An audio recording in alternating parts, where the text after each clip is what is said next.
Enfrentamos una batalla. Tenemos tres enemigos: el diablo, la carne y el mundo. Su objetivo es capturarnos en una telaraña de mentiras.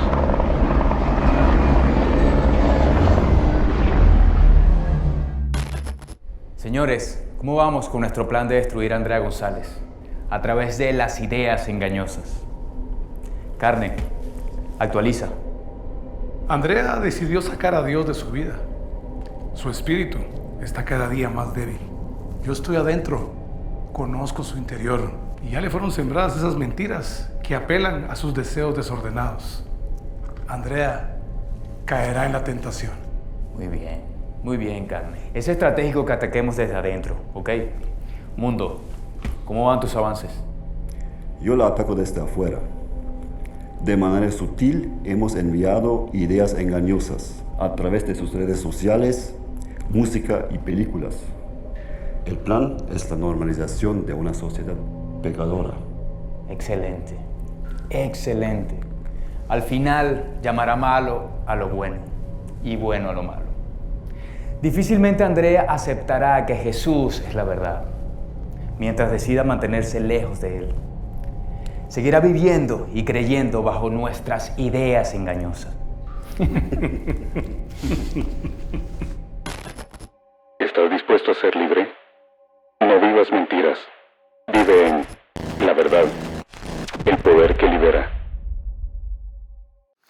Bueno, agradecemos a todo el equipo técnico, a la producción, a todos los artistas que están detrás de la presentación de la serie, porque vaya si no, nos reflejaron muy bien lo que muchos de nosotros estamos viviendo en esta sociedad, en esta cultura, en pleno siglo XXI, donde lamentablemente, como ya nos expuso el pastor Ronnie, el pastor Jorge Grotewol, y también pudo aportar en torno a la temática de la familia el pastor Juan Varela, que el enemigo, Satanás, tiene como propósito engañarnos. Y lamentablemente, como veíamos en la gráfica anterior de las predicaciones pasadas, los deseos del corazón terminan por aceptar ese engaño y finalmente el mundo normaliza o valida lo que es una auténtica mentira. Y por eso la reflexión del día de hoy tiene que ver con poder sintetizar y reflexionar acerca de lo que es el mundo. Y para eso estaré reflexionando en la primera carta que escribe Juan, el discípulo amado, a la iglesia del Asia Menor, y específicamente dicen los expertos y los autores que probablemente estaba dirigida en primer lugar a la iglesia de Éfeso, y en segundo lugar la iglesia de Éfeso tenía la responsabilidad de transmitir al Asia Menor y posteriormente por la vía ignaciana que esa carta pudiera llegar a las diferentes comunidades de fe.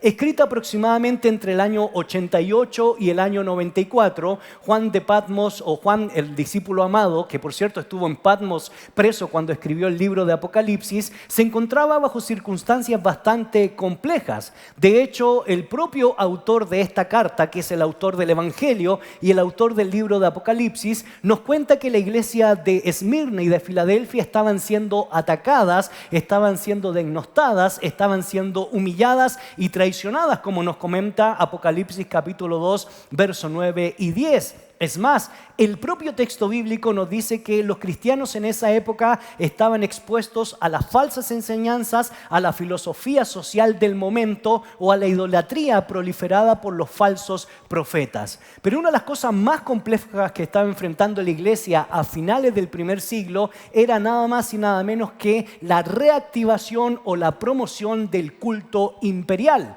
De hecho, yo he mencionado en otras ocasiones, y estoy seguro que los que estamos aquí en este punto, como los que están a través de las diferentes plataformas, se recuerdan lo que yo dije en el año 2017, en julio, cuando acerca de que el emperador Diocleciano se había autoproclamado Domine et Deus. ¿Qué significa eso? Yo soy Señor de señores y Dios de dioses. Y por lo tanto, como nos ratifica Apocalipsis capítulo 13, nos dice el texto bíblico que había una proliferación al culto al emperador.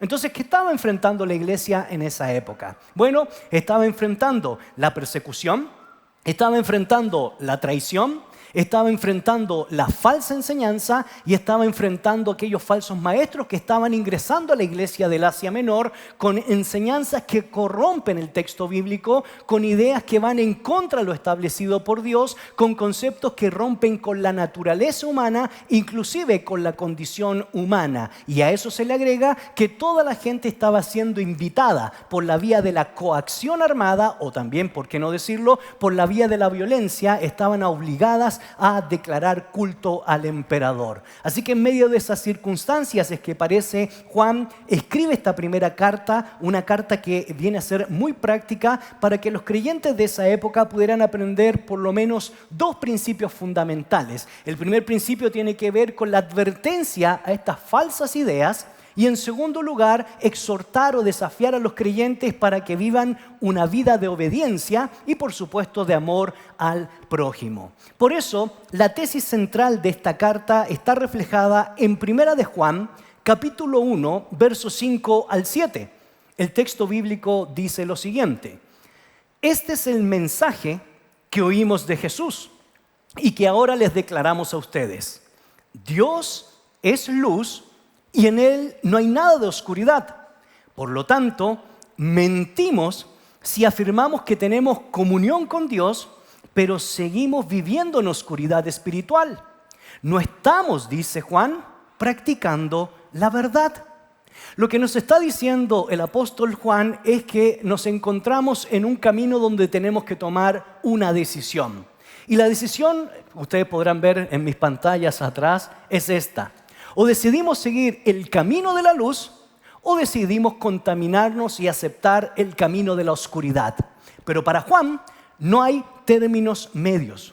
Porque si decimos nosotros que conocemos a Jesús, si decimos nosotros que adoramos a Jesús, si decimos nosotros que vivimos de acuerdo a los principios de Jesús, pero la verdad es que en nuestro corazón, en nuestras prácticas morales y nuestras prácticas espirituales, aceptamos casarnos con el Estado o con el emperador, aceptamos y recibimos las falsas enseñanzas de los filósofos de esa época o aquellos que se oponen a lo establecido por Dios en cuanto a la naturaleza humana, entonces Juan a tales personas les llama mentirosos, porque no practican la verdad. Por eso la tesis central del autor cuando escribe esta carta es sumamente sencilla. O somos o no somos, pero términos medios no existen. Y Juan nos deja muy claro que la idea de caminar en la luz es caminar en la verdad de Jesús. Y caminar en las tinieblas es caminar de acuerdo a lo que ya hemos visto en esta serie, en los engaños y en la mentira del enemigo, en proliferar los deseos engañosos del corazón y finalmente terminar normalizando, aceptando y haciendo parte de la cultura todo lo que Dios llama que es mentira, tal cual como Juan lo ha expresado. Por eso lo que yo quisiera hacer en estos minutos que tengo es precisamente poder responder qué es lo que entiende Juan a la luz de la primera carta escrita a la iglesia del Asia Menor y escrita para nosotros hoy respecto al significado del mundo. Y para poder reflexionar en ello es obvio que vamos a leer la palabra, pero lo primero que tengo que decir es lo que no es el mundo. En el pasado muchas veces se decía a las personas que iban a tener una tremenda disciplina por ir a jugar fútbol porque el fútbol es el mundo. Y lo primero que tengo que decir es que la pelota en sí misma no es el mundo. Porque si eso fuera el mundo, entonces la gran mayoría de nuestros pastores estarían en pecado. El que tenga oídos para oír, que oiga. La pelota en sí no es el mundo. El problema del mundo sería si nosotros idolatramos el fútbol por sobre las bases del evangelio. En otros tiempos también se nos decía que el famoso cajoncito donde se transmitía una señal era el cajón del diablo, exactamente. Es más, muchas personas, abuelos, tíos, parientes que vivieron hace unos 30, 40 o 50 años atrás, se les ponía en disciplina si se atrevían a comprar el famoso cajón del diablo. Y vaya sino que el problema no es el cajón, sino lo que se transmite a través del cajón. Yo no sé cuántos de ustedes dan gracias a Dios por la televisión, porque de esa manera nosotros podemos transmitir este mensaje esperanzador del Señor. ¿Qué tal si le damos un aplauso al Señor por la tecnología, por la televisión y por lo que nos permite el Señor transmitir a través de estas diferentes plataformas? Es más, algunos se atrevían hasta a citar textos bíblicos para ver y decir lo que era el mundo. Y me recuerdo que una vez me dijeron a mí: bienaventurado el varón que no anduvo en consejos de malos, ni estuvo en caminos de pecadores, ni en silla de escarnecedores se ha sentado. Y me decía, ahí dice, es pecado ir al cine. ¿Por qué? Porque ahí se sientas en sillas de escarnecedores. Y vaya si no, también muchos de nosotros fuimos puestos en disciplina por ir al cine. Por eso pues la verdad es que el cine no es el problema, sino lo que vamos a ver al cine, y celebramos y conmemoramos que Dios nos haya dado oportunidad de transmitir el mensaje de Jesús a través del cine. Es más, podemos seguir citando ejemplos que en el pasado todas las mujeres que se colocaban aretes o pendientes se decía antiguamente que era el columpio del diablo. Y probablemente los más jóvenes dirán, no, ¿cómo va a ser posible? Pues les cuento que sí. Aunque hoy en la actualidad están diciendo que esa maquinita para planchar el pelo se constituye en lo más fastidioso del mundo. Y no, la plancha no es un problema. El problema es que usted llegue tarde al culto, al servicio de la iglesia por plancharse el pelo. Generalmente las mujeres, cuando le dicen algo a los hombres, las mujeres le hacen, ahí te habla. Varones, hoy tenga la posibilidad de hacerle así a su esposa, te están hablando a ti. No. Ay, algunos lo hicieron aquí, por lo menos en Punto Ilumina. Está bien, ya sé por dónde va a ir mi próximo mensaje si es que me vuelven a invitar en la serie. Miren, la verdad es que el aparato de la televisión, la plancha del pelo, el arete, ir a jugar fútbol no se constituye en el mundo, sino más bien yo quiero que veamos muy bien a la luz de la palabra de Dios lo que significa el mundo desde la perspectiva de Juan. Y por eso, primera de Juan, capítulo 2, verso 15 al verso 17, dice lo siguiente: no amen a este mundo ni las cosas que les ofrece, porque cuando aman al mundo no tienen el amor del Padre en ustedes, pues el mundo solo ofrece un intenso deseo por el placer físico, un deseo insaciable por todo lo que vemos y el orgullo de nuestros logros y posesiones. Nada de eso proviene del Padre, sino que viene del mundo. Y este mundo se acaba junto con todo lo que la gente tanto desea. Pero el que hace lo que a Dios le agrada, el texto dice que vivirá para siempre. Por lo tanto, Juan tiene en mente tres cosas que son esenciales para definir el mundo. Mundo que significa cosmos, planeta, pero que también significa la realidad social que define una cultura, un pueblo o una sociedad misma. Y son tres. Uno, el mundo es un intenso deseo por el placer físico, que es traducido como los apetitos sexuales. En segundo lugar, el mundo es la codicia, todas aquellas cosas que nosotros anhelamos y vemos, pero que van en contra de lo establecido por Dios. Y en tercer lugar, vaya sino que es lo que define nuestra cultura actual, como es la que definió la cultura en el primer siglo, la soberbia. Esos tres distintivos, los apetitos sexuales, la codicia y también la soberbia, son los tres elementos que están socavando la cultura en la actualidad, como estaban socavando la cultura a finales del siglo I. Por eso Juan tiene esta idea de recordarle a la comunidad de fe de caminar en la luz y desechar las tinieblas, de recordarnos y decirnos o caminamos en la verdad o andamos en la mentira, de recordarnos y ratificarnos y volvernos a expresar de que o estamos viviendo en los principios establecidos por Dios o aceptamos el culto imperial o aceptamos las ideas que nos están imponiendo las organizaciones que tanto quieren destruir el mensaje del Señor. Por eso la invitación de Juan para nosotros en este día es que seamos hombres y mujeres de tenacidad, que vivamos, proclamemos y prediquemos el auténtico evangelio de nuestro Señor Jesucristo. Que no nos dejemos embobar por todas las filosofías y sutilezas de este mundo que quieren destruir, así como quisieron destruir el mensaje de Jesús a finales del primer siglo en esta época contemporánea. Por eso es importante tener claro que el mundo es un intenso deseo por el placer físico, que el mundo es un intenso deseo por codiciar todo lo que no es agradable ante los ojos de Dios y que el mundo básicamente es la proliferación, la normalización de la soberbia. Y pensando en los temas de los apetitos sexuales, que ya fueron mencionados, por cierto, en la predicación de Pastor Ronnie y de Pastor Jorge Grotewald. Ejemplos contemporáneos que estamos viviendo hoy, donde se nos está cambiando el orden creado, con nuevas terminologías que están cambiando lo que a nosotros probablemente se nos había enseñado. Asexualidad, pansexualidad, transexualidad y cuantos nombres proliferan en torno a las temáticas que nos plantea el escenario que va en contra de la moralidad cristiana. Pero ¿saben qué? Esto no es nada nuevo. Esto ya lo estaba enfrentando Juan en el primer siglo.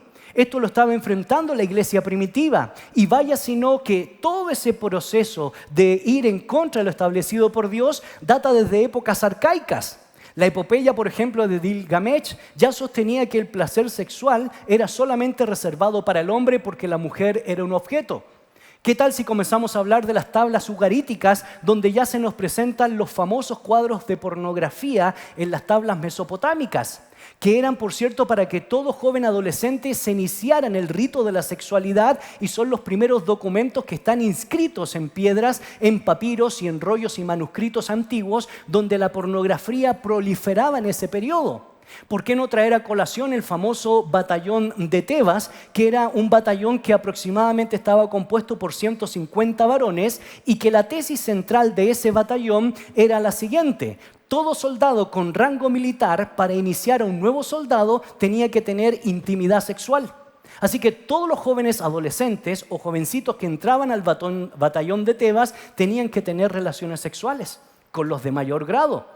Y ellos, el batallón de Tebas, fueron los que destrozaron, por cierto, a los famosos espartanos. ¡Aú! ¡Aú! Y los del batallón de Tebas, como dicen en Colombia, les dieron chimbomba en 2 días y los destruyeron. Pero vean la bacanalidad, el error que había en el plano sexual. Es más, les cito al propio Plutarco, que hace mención de esta realidad, y él dice lo siguiente: para varones de la misma tribu o familia, hay poco valor de uno por otro cuando el peligro presiona. Pero un batallón cimentado por la amistad basada en el amor sexual nunca se romperá y es invencible, ya que los amantes avergonzados no son dignos ante la vista de sus amados y los amados ante la vista de sus amantes. Deseosos se arrojan al peligro para el alivio de unos y otros. La realidad era compleja. Lo que vivimos hoy no es nada nuevo. Lo que vivimos hoy respecto al tema de los apetitos sexuales ya son muy comunes a finales del siglo I, y es lo que contrarresta Pablo, lo que contrarresta Pedro y lo que está contrarrestando Juan en su época, en medio de una creciente batalla cultural con el imperio, con las falsas enseñanzas de la filosofía y sutilezas huecas de esa época, y con la filosofía social que pretende cambiar el orden biológico, natural, científico y revelado por la palabra de Dios. Por eso es importante que nosotros comprendamos muy bien a qué nos estamos enfrentando. Nos enfrentamos a absolutamente nada nuevo, algo que ha estado presente en la historia. Por ejemplo, las famosas hieródulas. Hieródulas, que son las sacerdotisas, profetisas, cuyo cuerpo estaba destinado a la adoración de las deidades paganas. Existían también hieródulos, o existían porné o porneo, prostitutas de baja calidad, tanto hombres como mujeres, para poder satisfacer los deseos de la carne y de esa manera dar culto a los dioses. De ahí viene Iana de Sumeria, Ishtar de Babilonia, Astarte de Fenicia, Afrodita de Grecia. Y de hecho podemos ver algunas imágenes que van en torno a esos templos que proliferaba la prostitución religiosa. Venus en Roma. Y en estas circunstancias más complejas, el propio Heródoto dijo que lamentaba las horribles costumbres que existían en esta época respecto a la prostitución.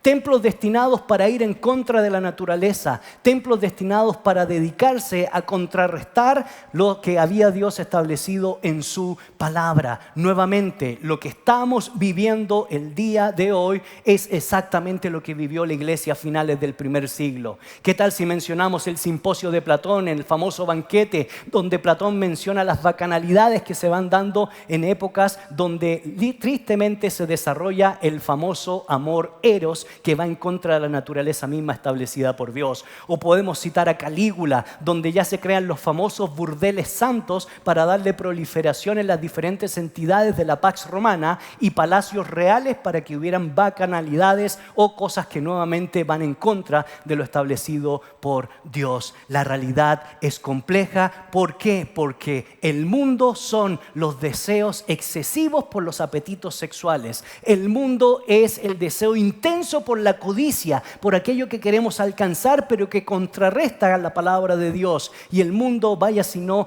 es la soberbia establecida en nuestra cultura. Y nuevamente, les vuelvo a ratificar, les vuelvo a expresar, lo que vivimos hoy no es nada nuevo. La iglesia primitiva lo vivió y por eso Juan nos vuelve a recordar el día de hoy. O caminamos en la luz o caminamos en las tinieblas.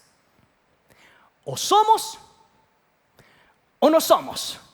Pero términos medios no pueden haber en una cultura que nos está invitando a generar una batalla. Y no porque vamos a sacar la espada, no porque vamos a sacar las armas, sino más bien porque por medio de nuestro testimonio nosotros estamos dispuestos a vivir, a proclamar y a defender la verdad a toda costa, inclusive con nuestra propia vida. Por eso me encantan las palabras de Policarpo de Esmirna, quien rumbo al circo romano le decían: niega a tu Señor y vivirás. Y la respuesta de Policarpo es: 86 años he servido a mi Señor y he de negarle ahora. Prefiero arder 5 minutos en las llamas que arder en la eternidad. Y vaya si no, eso es coraje, eso es valor, eso es tenacidad, eso es tener claro cuál es la verdad que está en nuestra mente y en nuestro corazón en medio de la decadencia cultural que estamos viviendo. Apetitos sexuales, codicia, soberbia. Pero ¿saben qué? Esto vivimos hoy. Esto vivió la iglesia primitiva y esto se vivió desde los inicios de todo lo creado. Génesis 18 nos recuerda el problema de Sodoma y Gomorra. Y el problema de Sodoma y Gomorra es interesante, porque Ezequiel, capítulo 16, verso 49 al 50, nos dice y nos relata específicamente cuál fue el problema que aconteció con esa ciudad. El texto bíblico dice: he aquí que esta fue la maldad de Sodoma, tu hermana. Soberbia, saciedad de pan, abundancia de ociosidad tuvieron ella y sus hijas, y no fortaleció la mano del afligido y del menesteroso. Y se llenaron de soberbia e hicieron abominación delante de mí, y cuando lo vi, las quité. Exceso de pan, exceso de ociosidad, la falta de compasión, la consumación de la soberbia termina afectando finalmente por la decadencia moral y sexual que afectó a Sodoma y Gomorra. Por eso Josué, Moisés quieren instaurar en la cultura del pueblo de Dios una correcta ética de la sexualidad. Y por eso se relata en Levíticos 18:6 que el incesto va en contra de lo establecido por Dios. 18:20 que el adulterio no es agradable ante los ojos de Dios. Que el infanticidio, Levítico 18:21, no está parte del itinerario ni mucho menos en el corazón de Dios. Levítico 18:22, las relaciones sexuales entre el mismo sexo no es agradable a Dios. Capítulo 18, verso 23, en condenada la zoofilia. Entonces, la lógica cuando uno lee esos pasajes, en medio de toda la debacle que yo ya les he mencionado históricamente hablando, deberíamos concluir entonces que debería resultar obvio que mantener relaciones sexuales con un animal es aberrante, pero hoy se mantiene. Segundo, debería resultar evidente que causar la muerte de una criatura indefensa es odioso, pero hoy se perpetra el crimen. Tercero, debería resultar patente que acostarse con el cónyuge de otra persona colisiona con principios morales que han sido aceptadas por todas las culturas en todos los tiempos, pero hoy se normaliza. Debería resultar indiscutible que tener relaciones sexuales con alguien del mismo sexo choca con los dictados de la naturaleza y condena la extinción de la especie, pero hoy es objeto de alabanza por la ideología de género. Debería resultar innegable que mantener relaciones sexuales con el padre, con la madre, entre hermanos, entre hijos, es algo aberrante, pero hoy es un distintivo de aquellos que se consideran con mentes libres y carentes de prejuicio, por lo menos ratificado desde la obra Historia de la Sexualidad de Michel Foucault. Todas estas realidades van en contra del espíritu humano y de la revelación de la palabra, porque la soberbia ha sido condenada por Dios, desde el jardín del Edén hasta el Apocalipsis. Desde la Torre de Babel hasta Romanos capítulo 1, verso 18 al 23. Y es que al final del día, ¿saben cuál era el pecado de Sodoma? El pecado comienza cuando un individuo o una sociedad decide que su opinión es tan buena o mejor que la de Dios. Segundo, el pecado de Sodoma comienza cuando en lugar de atender lo que la Escritura presenta, se dedica a indicarnos que sus enseñanzas eran ideas quizás buenas para otros tiempos, pero inaceptables para nuestros días. Y tercero, el pecado de Sodoma comienza cuando se decide que las enseñanzas sobre la sexualidad o la familia contenida en la Biblia son inaceptables porque chocan con cualquier ideología como la contemporánea que llamamos de género. Y con esto quiero ser muy claro. No estoy diciendo que esto significa que nosotros como iglesia vamos a sacar el machete, la espada, para poder destruir a todos aquellos que están luchando con su identidad sexual. Sino más bien le estoy haciendo una invitación para abrazar a aquellos que están luchando y para entregarle amor. Porque sí somos muy dados a juzgar a aquellos que luchan con sus problemas sexuales, pero nos gusta también mucho tomarnos fotografías con políticos corruptos. Y tanto el mentiroso como el ladrón, como aquel que está luchando con su identidad sexual, necesita de la gracia de Cristo. Necesita de la gracia de Cristo, pero también necesita que nosotros los abracemos y les entreguemos amor, entendiendo que solo el Evangelio va a cambiar sus vidas. Pero eso no significa nunca negar la verdad, ni comprometer la verdad, para nada. Por eso es importante que comprendamos muy bien qué es el mundo. Bueno, esa es la introducción. Por eso quiero compartir con ustedes 4 verdades, 4 principios muy prácticos para que realmente nosotros, como Juan lo hizo en su momento, podamos resistir, defender la verdad y amar a aquellos que están sufriendo. Pero antes quiero que vea esta canción que se desarrolló cuando trabajamos la serie La Resistencia.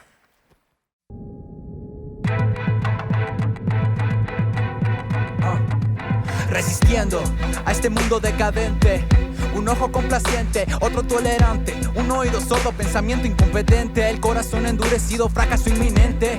¿Cuándo vino y cuándo llegó? ¿En qué momento en su caballo de Troya entró? ¿Quién lo denunció? ¿Cómo se estableció? Todo el bien que había ahora por el mal cambió. Yo no caigo en su culto al ego, sus pasiones. ¿Hasta cuándo permitiremos que las legiones siga trastornando muchas más generaciones? Con su ideología sin medir repercusiones, nos enfrentamos a una cultura con sabor a dictadura. Una mentira que se ha vuelto una atadura. La victoria es segura mientras la verdad perdura. Resistencia a mi postura. Resistencia es una emergencia, hay tanta demencia, un mundo en decadencia. Es una emergencia a tanta violencia, un mundo en decadencia. Es un llamado para tu conciencia. Resistencia, resistencia, resistencia. Eres sal de la tierra, luz de este mundo, un mensaje profundo, esperanza al moribundo. Que la iglesia se levante y le muestre al mundo todo el poder de un mensaje profundo. Esta batalla no se libra desde las sillas, por eso siempre estoy doblando mis rodillas. Esta guerra no es contra carne ni sangre, estamos luchando con un enemigo más grande. Me resisto a quedarme callado, este mensaje no será ignorado. Si Dios está de mi lado, entonces el triunfo ya está asegurado. Resistencia es una emergencia, hay tanta demencia, un mundo en decadencia. Es una emergencia a tanta violencia, un mundo en decadencia. Es un llamado para tu conciencia. Resistencia, resistencia, resistencia.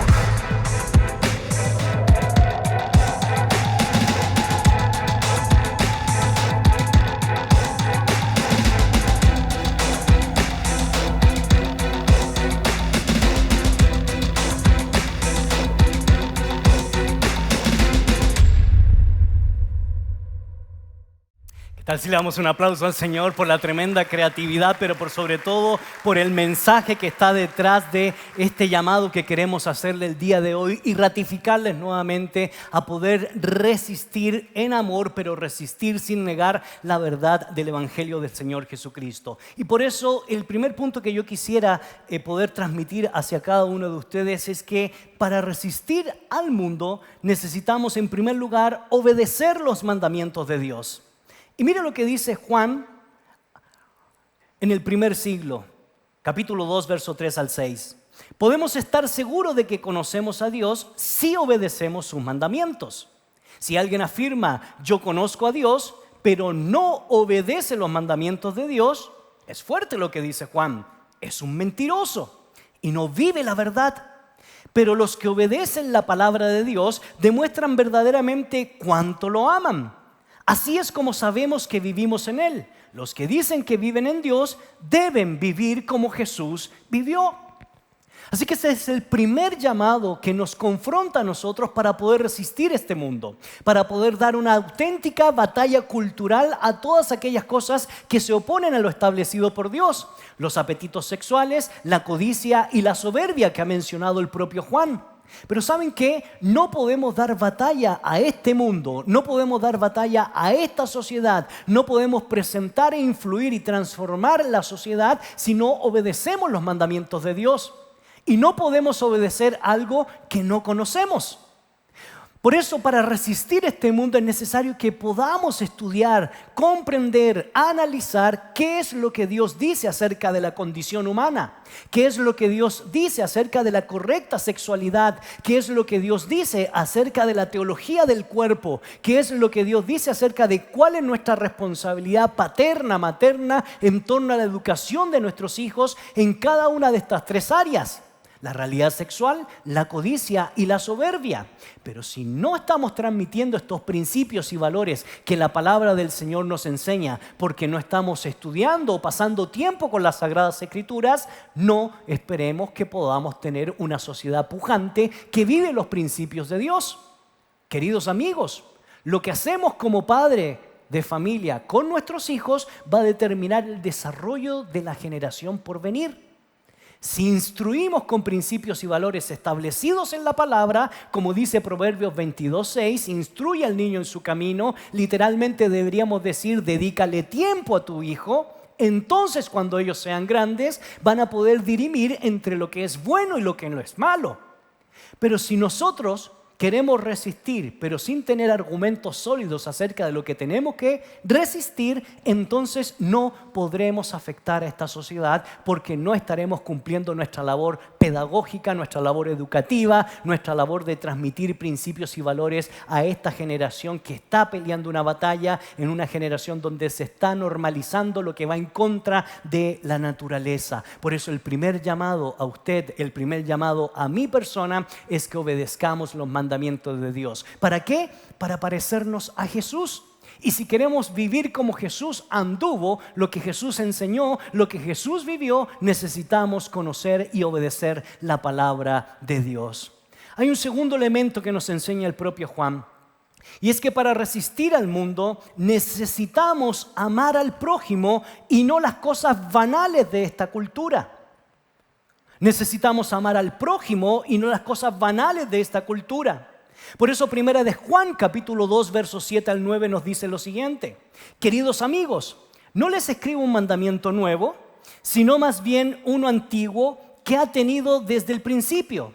Ese mandamiento antiguo, ámense unos a otros, es el mismo mensaje que oyeron antes. Sin embargo, también es un mandamiento nuevo.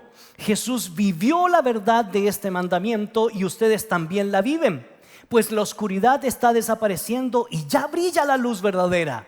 Si alguien afirma, vivo en la luz, pero odia a otro creyente, esa persona aún vive en la oscuridad. Verso 15. No amen este mundo ni las cosas que les ofrece, porque cuando aman al mundo no tienen el amor del Padre en ustedes. Y Juan es muy claro. Su mensaje es muy fuerte y muy radical. Y volvemos a insistir como iniciamos. O somos o no somos. O caminamos en la luz o andamos en las tinieblas? Y este punto es muy importante, porque nosotros no podemos enfrentar una batalla cultural, nosotros no podemos dar razón de nuestra fe si no conocemos la palabra de Dios, pero también si no estamos amando al prójimo. No podemos transformar la cultura si todavía en nuestro hogar hay diferencias, hay disensiones. No podemos transformar la cultura si nuestras comunidades de fe, nuestras iglesias, nuestras confesiones y denominaciones siguen peleando por cuestiones banales. No se trata de cantidad, se trata de la calidad que transmitimos con nuestra vida y con nuestra integridad. Se trata de que volvamos a lo esencial para enfrentar los apetitos y los deseos de la carne, la codicia, la soberbia. Pero yo no puedo pedirle a una sociedad que realmente viva principios intachables cuando todavía hay odio en el corazón, en nuestro hogar. Cuando todavía hay peleas, conflictos y diferencias en nuestra familia, en nuestras comunidades de fe. No podemos pedir paz para una sociedad cuando no hay paz en nuestro corazón. No podemos dar resistencia a esta cultura cuando no hemos arreglado los problemas en casa. Por eso, en el amor del Señor, me exhorto a mí primero y le exhorto a ustedes a que podamos comprender que si queremos enfrentarnos y dar batalla cultural a este mundo, hay que partir por casa, conociendo y obedeciendo los mandamientos de Dios, pero en segundo lugar, amando al prójimo para que no terminemos amando las cosas banales de este mundo. Tercero, no solo obedecemos los mandamientos de Dios, no solo amamos al prójimo y no las cosas banales de la cultura, sino que para resistir al mundo necesitamos confiar en la guía del Espíritu Santo. Y mire lo que dice Juan, capítulo 2, verso 20 al 23. Pero ustedes no son así, porque el Santo les ha dado su Espíritu y todos ustedes conocen la verdad. Así que les escribo no porque no conozcan la verdad, sino porque conocen la diferencia entre la verdad y la mentira. ¿Y quién es un mentiroso? El que dice que Jesús no es el Cristo. El que niega al Padre y al Hijo es un anticristo. El que niega al Hijo tampoco tiene al Padre, pero el que confiesa al Hijo tiene al Padre también. Verso 26, les escribo estas cosas para advertirles acerca de los que quieren apartarlos del camino. Ustedes han recibido el Espíritu Santo y Él vive dentro de cada uno de ustedes. Así que no necesitan que nadie les enseñe lo que es la verdad, pues el Espíritu les enseña o les recuerda todo lo que necesitan saber, y lo que Él enseña es verdad, no mentira. Así que, tal como Él les ha enseñado, permanezcan en comunión con Cristo. No solo se trata de la obediencia a la palabra de Dios, no solo se trata del amor al prójimo y no amor a las cosas que van en contra de Dios que nos plantea la cultura. Se trata de volver a darle el lugar que el Espíritu se merece en nuestra vida, porque el Espíritu nos recuerda las palabras que Él ha mandado, porque el Espíritu nos ayuda a configurar la verdad en nuestro caminar, en nuestro peregrinar, en lo que decimos y en lo que expresamos, porque el Espíritu Santo es la guía que nos permite enfrentarnos a un mundo complejo, porque esto necesitamos enfrentarlo desde las bases esenciales y fundamentales, porque no estamos peleando con cualquier cosa. Estamos frente con el padre de la mentira, estamos al frente con el padre del engaño, estamos al frente con el padre que quiere corromper nuestros deseos de la carne y normalizar todo este mundo. Por eso, este último punto que quiero compartir con ustedes es clave. Obediencia a la palabra, amor al prójimo, ser guiados por el Espíritu. Pero también, para resistir al mundo, necesitamos mantenernos unidos y llenos de valor para enfrentar las acciones negativas de esta sociedad. Por eso Juan les dice a la iglesia de finales del primer siglo: y ahora, queridos hijos, permanezcan en comunión con Cristo, para que cuando Él regrese, estemos llenos de valor, tenacidad, valentía, y no se alejen de Él avergonzados, ya que sabemos que Cristo es justo. También sabemos que todos los que hacen lo que es justo son hijos de Dios. Queridos amigos, si queremos dar batalla a este mundo y a la cultura, tenemos que ser tenaces. No podemos comprometer la verdad. Tenemos que vivirla, predicarla y proclamarla. No podemos ser timoratos en esta sociedad. Pero por sobre todas las cosas tenemos que volver al Evangelio de Jesús. Y tenemos que presentar defensa a todo aquel que nos demande de lo que nosotros creemos, con mansedumbre, pero con la verdad. Abrazamos a los que luchan, les entregamos amor, pero no comprometemos la verdad. Todos necesitan ser transformados como usted y yo fuimos transformados por el Evangelio, pero no comprometemos como iglesia la verdad. Nunca, nunca. Porque solo así podremos enfrentar la soberbia, la codicia y los apetitos sexuales que quieren corromper lo establecido por Dios. Por eso es importante que nosotros volvamos al Evangelio de Jesús. Yo no sé si para usted, pero por lo menos para mí Jesús es mi todo. Y estoy dispuesto a dar mi vida y pongo el pecho por ustedes. Pero por sobre todas las cosas pongo el pecho por el mensaje de Jesús. Y así como Policarpo dio su vida, yo la quiero dar por la verdad, por la justicia. Y necesitamos volver a pararnos, a dar resistencia, a tener valor. Así como la iglesia en el pasado tuvo resistencia y logró impactar la cultura, es el anhelo de todo mi corazón que hoy nos volvamos a parar y volvamos a resistir y volvamos a tener valor y podamos ser hombres y mujeres íntegros que viven el Evangelio de Jesús. ¿Saben por qué? Porque Jesús es mi todo. ¿Qué tal si nos colocamos de pie? Y es un buen tiempo para adorar al Señor. Y es un buen tiempo para reconocer si hemos estado viviendo en la luz que es la verdad o en las tinieblas. Y si estamos en las tinieblas, hoy es tiempo de decir: Jesús, yo quiero que tú seas mi todo.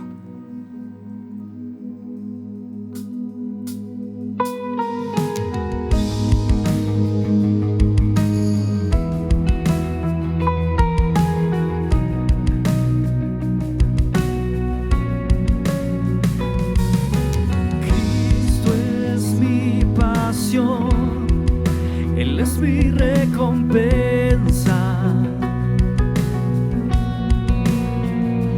No hay nadie como Él, nada satisface más.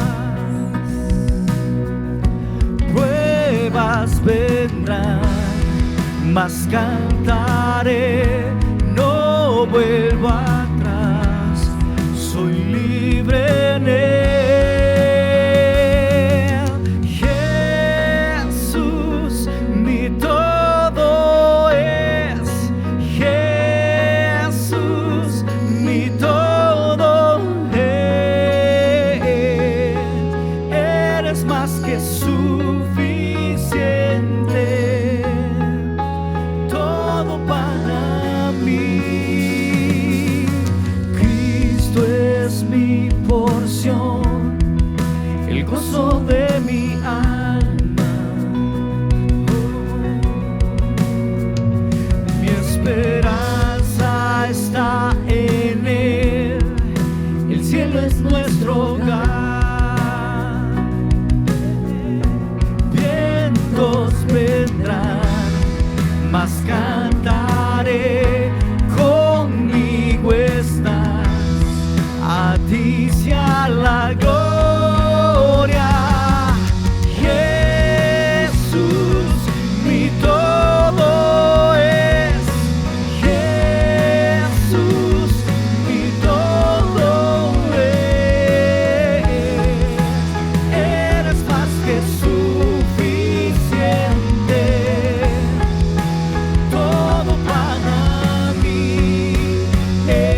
tomar una decisión de decidir seguirte, de caminar en la luz y dejar las tinieblas.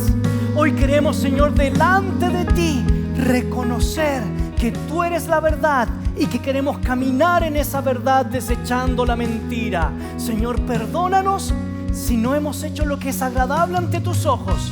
Pero hoy, en este día, es un llamado para ti y para mí a tomar la decisión de decidir seguir a Jesús. ¿Por qué? Porque Jesús es mi todo. Eres más que suficiente, todo para mí. Jesús, mi todo es. Jesús, mi todo es.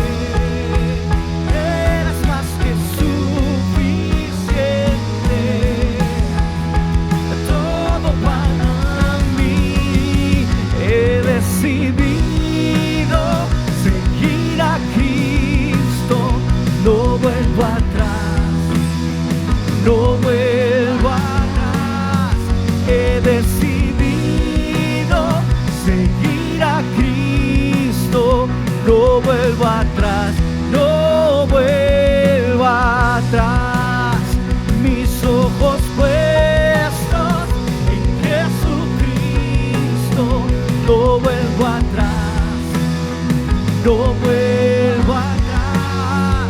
Mis ojos puestos en Jesucristo, no vuelvo atrás, no vuelvo atrás. Hoy quiero orar por a todos aquellos que no habían entendido este mensaje y están caminando en la oscuridad y necesitan experimentar la luz de Cristo, porque Él nos ha sacado de las tinieblas, de la oscuridad, a su luz admirable. Y por eso yo quiero hacerte esta invitación a que reconozcas a Jesús como tu Señor, como tu Salvador. Y le decimos: Señor, te abro las puertas de mi corazón y te recibo como la verdad, la bondad, la belleza y la salvación de mi vida. Y te acepto como el Señor, Salvador, guía y esperanza de mi caminar. Pero también quiero orar por aquellos que ya habíamos entendido este mensaje, pero todavía nos cuesta traspasarnos al lado de la verdad, de la luz y de la esperanza. Y luchamos con las tinieblas, con la oscuridad, con el engaño, con el enemigo, con los deseos de la carne. Es tiempo que le pidamos perdón al Señor. Señor, yo ruego, como dice tu propia palabra en Juan, que nos perdones. Y por eso confesamos ante ti y abrimos nuestro corazón, nuestra alma y nuestro espíritu para rogar tu perdón. Pero también, Señor, entendemos que tú eres fiel y justo para perdonarnos y limpiarnos de toda maldad. Y por eso hoy, Señor, tomamos la decisión de seguirte, de caminar en la luz, de caminar en la esperanza, de caminar en la verdad, de dar resistencia obedeciendo tu palabra, de presentar resistencia amando a mi prójimo, de dar resistencia siendo guiados por el Espíritu. Pero ¿saben qué? De dar resistencia unidos. Ya basta de diferencia. Hoy queremos unirnos para dar batalla con amor, mansedumbre y gracia, para presentar, vivir, proclamar y predicar el Evangelio hasta el último rincón del planeta. Señor, hoy reconocemos que para ti es la honra, la gloria y la alabanza. Y por eso recibe esta ofrenda de palmas, Señor, porque tú eres el único digno de ser alabado, de ser exaltado. Hoy decidimos seguir a Cristo y no volver atrás. Qué tremenda presencia del Señor. Qué tremenda presencia del Señor. Gracias, Padre, porque tu palabra es viva y eficaz. Puede tomar asiento.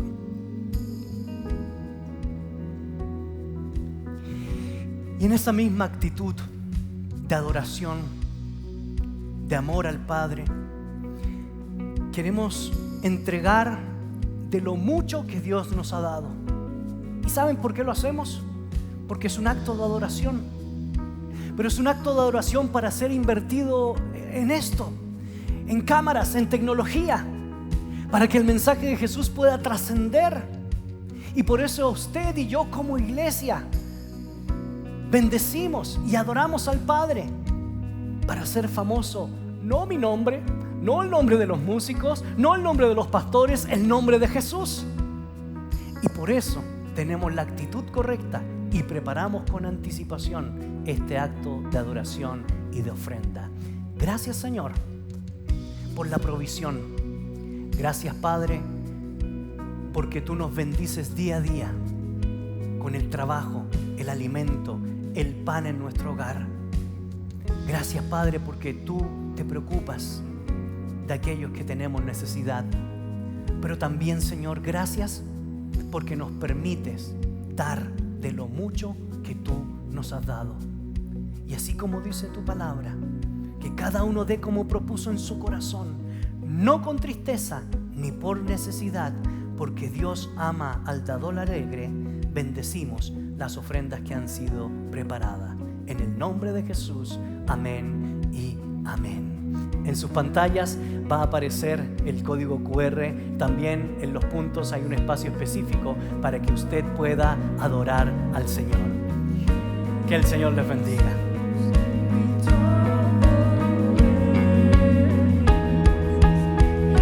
Es más que suficiente, todo para mí. Jesús, mi todo es. Jesús, mi todo es. Eres más que suficiente, todo para mí. He decidido seguir a Cristo, no vuelvo atrás, no vuelvo atrás.